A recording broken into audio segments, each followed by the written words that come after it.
ఎంతటి వాడైనా సరే ఈ ఆలయం ముందు బండి ఆపి అమ్మవారిని మొక్కేసి మరీ వెళ్తారండి. అంత పవర్‌ఫుల్ క్షేత్రం. ఒక్కసారి ఈ దేవాలయంలో మీరు మోకరిల్లి అమ్మా నాకు ఈ కష్టమొచ్చింది, ఈ బాధ వచ్చింది, ఈ కోరిక ఉంది అని చెప్పి వేడుకున్నారా, అమ్మవారు ఎంత పెద్ద ధర్మమైన కోరికైనా సరే నెరవేరుస్తారండి. ఈ వేప చెట్టుకి అమ్మవారి రూపం ఉంటుందండి. ఈ రూపాన్ని చూడడానికి 2 కళ్ళు సరిపోవు. ఇక్కడ మీరు ఏదైతే చూస్తున్నారో ఇది బలిపీఠం ముందు పోతరాజు అండి. అలాగనే ఈ దేవాలయం పేరు వచ్చేసి శ్రీ నల్లపోచమ్మ తల్లి దేవాలయం అండి. ఇక్కడ అమ్మవారు సాక్షాత్తు స్వయంభూగా వెలిచారు. ఈ ఆలయంలో చుట్టుముట్టు ఎటువైపు చూసినా దేవతలు దర్శనమిస్తారండి. అలాగనే మనకి పోతరాజు, నల్లపోచమ్మ తల్లి దర్శనమిస్తారు ఈ ఆలయంలో. ఎవరైతే కాచిగూడ కోటి సైడ్ ఉంటారో తప్పకుండా ఆగస్టు 3వ తారీఖు, ఆగస్టు 4వ తారీఖు, ఆగస్టు 9వ తారీఖు తప్పకుండా శ్రీ నల్లపోచమ్మ తల్లి దేవాలయానికి వెళ్ళండి. సాక్షాత్తు అమ్మవారే స్వయంభుగా వెలిచారు. ఎందుకు ఆ డేస్ అంత పవర్ఫుల్ అంటే సికింద్రాబాద్ బోనాలు అయిపోయిన వెంటనే ఆగస్ట్ 3వ తారీఖు 2026 సంవత్సరంలో ఇక్కడ గంగా తెప్పం అనే కార్యక్రమం ఉంటుంది. ఆగస్ట్ 4వ తారీఖున అమ్మవారి కళ్యాణం ఉంటుందండి. 12 గంటల సమయంలో మధ్యాహ్నం వేళ కళ్యాణం అయిపోయిన వెంటనే కన్యాదానం కార్యక్రమం ఉంటుందండి. ఆ తర్వాత సూర్య బోనం అనే కార్యక్రమం ఉంటుంది. ఆ తర్వాత రంగం అనే కార్యక్రమం ఉంటుంది. ఆ తర్వాత గడప కడుగుట కార్యక్రమం ఉంటుంది. ఆ తర్వాత చివరికి రాత్రి 7 గంటల నుంచి 9 గంటల వరకు అమ్మవారి ఊరేగింపు కార్యక్రమం ఉంటుందండి. ఈ కార్యక్రమాలు ఎవరైతే పాల్గొంటారో చూసారో వాళ్ళకి ఎటువంటి ఆరోగ్య సమస్యలున్నా, ఎటువంటి ఆర్థిక ఇబ్బందులున్నా, తీరరాని కోరికలున్నా నెరవేరుతాయి అంటండి. ఇది నేను కాదు, మన పురాణాలు పూర్వీకుల నుంచి వస్తున్న ఆచారం అండి. రాకూరి డైరీస్ అనే మన ఈ యూట్యూబ్ ఛానల్లో ఇప్పటి వరకు నేను మీకు 107 దేవాలయాల వీడియోస్ చూపించానండి. ఇది నా 108వ దేవాలయం. ఎవరైతే ఫస్ట్ టైం మన యూట్యూబ్ ఛానల్ చూస్తున్నారో తప్పకుండా మన ఛానల్ని సబ్స్క్రైబ్ చేయాలని చెప్పేసి కోరుతున్నాను. అలాగనే వీడియోకి ఒక లైక్, ఒక కామెంట్ చేయండి. మీరు చేసే ఒక్క కామెంట్ యూట్యూబ్ కొన్ని కోట్ల మందికి ఈ ఆలయం ఉన్నట్టు చూపిస్తుందండి. మేము అమ్మవారిని నమ్ముకున్నాం. ఎప్పుడు పోతున్నప్పుడు ఇక్కడ కలిసిపోతాం. అమ్మ వాళ్ళకి దండం పెట్టుకొని పోతాము. మన ఏదైనా ప్రాబ్లం ఉంటే ఇక్కడ వచ్చి అది చెప్పుకుంటే అన్నీ అవుతుంది. మంచిగానే వస్తుంటాం. మనం ఎప్పుడు ఈ రోడ్లోనే పోతూ ఉంటాం కాబట్టి ఎప్పుడు వస్తే దండం పెట్టుకొని పోతూ ఉంటాం. ఆగస్ట్ 9వ తారీఖున బోనాల పండుగ వస్తుందండి. ఎవరైతే కాచిగూడలో ఉంటారో తప్పకుండా ఈ ఆలయానికి విచ్చేయడం మర్చిపోకండి. హాయ్ అండి, ఈరోజు మనము కాచిగూడలో ఉన్న శ్రీ నల్లపోచమ్మ తల్లి దేవాలయానికి అయితే విచ్చేసాము.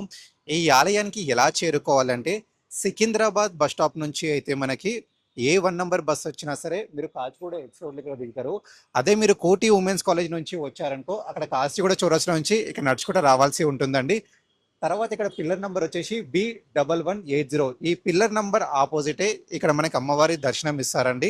మీరు ఏవైనా పూజాగిరి సామాన్లు మర్చిపోతే తప్పకుండా పూజాగిరి ఐటమ్స్ ఇక్కడ షాప్ ఉంది. ఈ షాప్లో తీసుకోండి. సో ఆలయం లోపలికి వెళ్దాం. నాతో పాటు మీరు కూడా రండి, అమ్మవారి దర్శనం చేసుకోండి. ఈ ఆలయం ప్రత్యేకత ఏంటి అంటే రావి చెట్టు, వేప చెట్టు ఒకే దగ్గర ఉంటాయండి. ఏ ఆలయంలో అయితే రావి చెట్టు, వేప చెట్టు ఉంటాయో సాక్షాత్తు అక్కడ అమ్మవారు స్వయంభుగా వెలిచినట్టు. మీకు అడ్రస్ ఇంకా కన్ఫ్యూషన్‌గా ఉందా? టెంపుల్ నుంచి లెఫ్ట్ సైడ్ చూస్తే మనకి అక్కడ నారాయణగూడ మెట్రో స్టేషన్ ఉంటుందండి. మీరు మన హైదరాబాద్‌లో ఎక్కడ మెట్రో ఎక్కినా సరే నారాయణగూడ మెట్రో స్టేషన్‌లో దిగి స్ట్రెయిట్‌గా ముందుకు నడుచుకుంటా వస్తే ఆలయానికి చేరుకుంటామండి. ఆలయం బయట ఒకవైపు దుర్గాదేవి, ఒకవైపు కాళికాదేవి దర్శనం ఇస్తారండి. ఆలయం లోపటికి వెళ్దాం రండి. ఆలయం లోపటికి వెళ్ళంగానే మనకిక్కడ బలిపీఠం మరియు పోతరాజు దర్శనం ఇస్తారండి. ఇక్కడ ప్రతి ఒక్కరికి కొబ్బరికాయ ఎక్కడ కొట్టాలని కన్ఫ్యూషన్‌గా ఉంటుంది. ఇక్కడ కొబ్బరికాయ కొట్టండి. అలాగనే ముందు ఉన్నది మనకి పోతరాజు అండి. అలాగనే చాలా మందికి వాళ్ళకి సంతానం కలగాలి, మంచి ఆరోగ్యంగా ఉండాలి, పిల్లలు యాక్టివ్‌గా ఉండాలని చెప్పేసి ఇక్కడ అమ్మవారి దగ్గర ముడుపు కట్టడం గాని, అలాగనే బోనాల పండుగ సమయంలో లేదా ఏదైనా కోరిక ఉన్నప్పుడు బోనం ఎక్కించినప్పుడు అక్కడ తొట్టెల కడతారండి. సో ఈ దేవాలయం వచ్చేసి 1960లో చాలా చిన్నగుంది అండి ఈ దేవాలయం. తర్వాత మీరు ఇక్కడ చూసుకుంటే కనిపిస్తుంది. ఇక్కడ 1973లో ఈ ఆలయం అనేది కన్‌స్ట్రక్షన్ చేయడం జరిగింది. అంతకన్నా ముందే అమ్మవారు స్వయంభుగా వెలిచారండి. మీరు ఏదైతే చూస్తున్నారో ఈ విగ్రహం సాక్షాత్తు అమ్మవారే ఇక్కడ స్వయంభుగా వెలిచారండి. ఈ ఆలయానికి విచ్చేసినప్పుడు మీరు ఏది ఆశించదండి. ఒక కుంకుమ, పసుపు పెట్టినా సరిపోతుంది. అమ్మా నాకు నువ్వే దిక్కు అని 2 చేతులు చాచి అడిగితే ఎంత పెద్ద కోరిక నెరవేరుస్తుంది. కేవలం 9 ప్రదక్షిణలతోటి మీ కోరికలు నెరవేరుతాయండి. మీ ఆరోగ్య స్థితి బాగా లేకపోతే 3 గాని, 5 గాని, 7 గాని చేయండి. మీరు పరిపూర్ణమైన ఆరోగ్యం ఉంటే 9, 11, 108 మీకు నచ్చినన్ని చేయండి. అలాగనే ఆలయం చుట్టుముట్టు చూపిస్తాను రండి. సో, ఇక్కడ మనకి కంప్లీట్‌గా వచ్చేసి అమ్మవారి విగ్రహాలైతే దర్శనమిస్తాయండి ఇక్కడ కంప్లీట్‌గా. ఇక్కడ మనకి సిద్ధి వినాయక స్వామివారు, సుబ్రహ్మణ్య స్వామివారు, అయ్యప్ప స్వామివారు దర్శనమిస్తారు. ఈ చెట్టు చూస్తున్నారు గదండీ! ఈ చెట్టు మీద అమ్మవారి విగ్రహం అయితే ఉందండి. నాకు చాలా అంటే చాలా బాగా అనిపిచ్చింది. అమ్మవారి విగ్రహం చూస్తే చాలండి 2 కళ్ళు సరిపోవు. ఈ చెట్టు మీద అమ్మవారి విగ్రహాన్ని తప్పకుండా ఈ చెట్టుకొచ్చి దర్శించుకోండి. నేను అమ్మవారికి ఒకటే ఒక కోరిక కోరుకున్నానండి. నాకు సోదరి సమానురాలైన సంధ్య గారు, వాళ్ళ నాన్నగారు బాగుండాలి అని చెప్పేసి. అలాగని ఈ దేవాలయంలో ఇక్కడ చూస్తున్నారు కదా! ఇదొచ్చేసి రావి చెట్టు. దీని ఎదురుగానే మనకి అమ్మవారి ఆలయంలో వేప చెట్టుంటుంది. ఈ వేప చెట్టుకి అమ్మవారి రూపమైతే చాలా మంచి అట్రాక్షన్ తోటి ఉంటుందండి. తప్పకుండా ఈ వేప చెట్టు, రావి చెట్టుని దర్శించుకోండి. ఏ దేవాలయంలో అయితే వేప చెట్టు, రావి చెట్టు ఉంటుందో అది చాలా నల్లపోచమ్మ శక్తివంతమైన కాచిగూడ. ఆలయం. ఇక్కడ అమ్మవారి మహిమ చాలా ఉంది. ఇక్కడ చాలా మంది దూరం దూరంకెళ్ళి ఎక్కడికెళ్ళైనా వస్తారు. ఇక్కడ బోనాలు, ప్రతి ఒక్కటి ఫంక్షన్ జరుగుతుంటది నాన్న.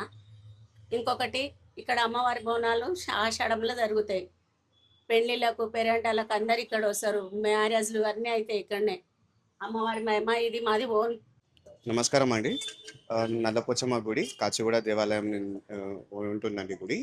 ఈ గుడి వచ్చేసి ప్రతిష్టత ఏందంటే 1960లో మా తాతగారు దీన్ని చిన్న గుడి ఉండే.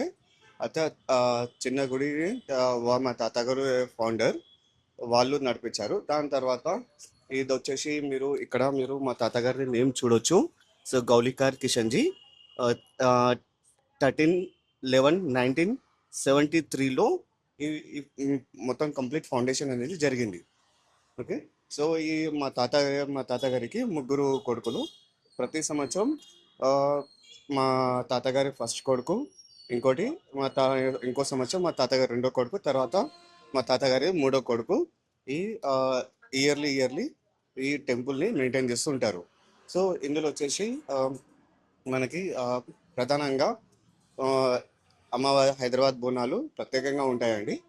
అమ్మవారి లైక్ ఎలా అంటే సికింద్రాబాద్ బోనాల తర్వాత వచ్చే ఆదివారం రోజు ప్రతి ఏమంటారు ప్రతి ఏడాది సికింద్రాబాద్ బోనాల తర్వాత నెక్స్ట్ ఏది సండే ఉంటుందో అప్పుడు ఇక్కడ అమ్మవారి బోనం జరుగుతుంది. గత 6 ఏళ్ళగా ఈ అమ్మవారి కళ్యాణం కూడా చేయడం జరుగుతుంది. ప్రతి జూలై నెలలో టైం చూసుకొని అమ్మవారి కళ్యాణం అనేది జరుగుతుంది.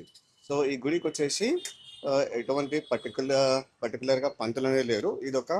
మా ఒక ఇంటి దేవత. మా తాతగారు ఇంటి దేవతగా అప్పుడు ఆ రోజు పిలుచుకున్నారు. ఈ ఇంటికి మేమే పూజలు, అర్చనలు ఏమన్నా కార్యక్రమం ఉంటే మేమే చేస్తామండి. ఈ నల్లపోచమ్మ గుడిలో ప్రతి ఏడాది బోనాల కార్యక్రమం జరుగుతుంది. ఈడొచ్చేసి ఇక్కడ చుట్టుపక్కల ఉన్న నివాసులు ఎవరైతే ఉన్నారో వాళ్ళందరూ ప్రత్యేకంగా మన అమ్మవారిని దర్శించుకోవడానికి బోనాల పండుగ రోజు పెద్ద సంఖ్యలో వస్తారు. ఆ టైమింగ్ వచ్చేసి పొద్దుగాల 6:30 నుంచి సాయంత్రం 9 గంటల వరకు ఉంటుంది గుడి. ఓకే. మరి దసరా పండుగ రోజు నవరాత్రులు జరుగుతాయి. నవరాత్రి రోజు అమ్మవారిని ప్రత్యేకంగా 9 రోజులు 9 రకాలుగా పూజించుకుంటాము. నల్లమ్మ పోచి దేవాలయం కాచిగూడ చౌరస్తా ప్లేస్ నంబర్ 1180 దగ్గర ఉంటుంది. ఇది వచ్చే ఆషాఢ మాసంలో అమ్మవారి కళ్యాణం 4వ తారీఖు రోజు కళ్యాణం. సో, 12వ తారీఖు జూలై 2026న అమ్మవారి మహిళలు. ఇంకా కళ్యాణం వచ్చేసి 4 తారీఖు. దానికన్నా ముందు రోజు మన అమ్మవారి గంగతెప్ప పూజ అనేది ఉంటుంది 3వ తారీఖు రోజు. కళ్యాణం టైం వచ్చేసి 12 గంటలకు ఉంటుంది. దాని తర్వాత సూర్యబోనం వచ్చేసి సాయంత్రం ఉంటుంది. మళ్ళీ సాయంత్రం కొట్నం పూజ కార్యక్రమం ఉంటుంది 2 గంటలకి. దాని తర్వాత చివరి పూజ వచ్చేసి గడప కడుగుట కార్యక్రమం ఉంటుంది.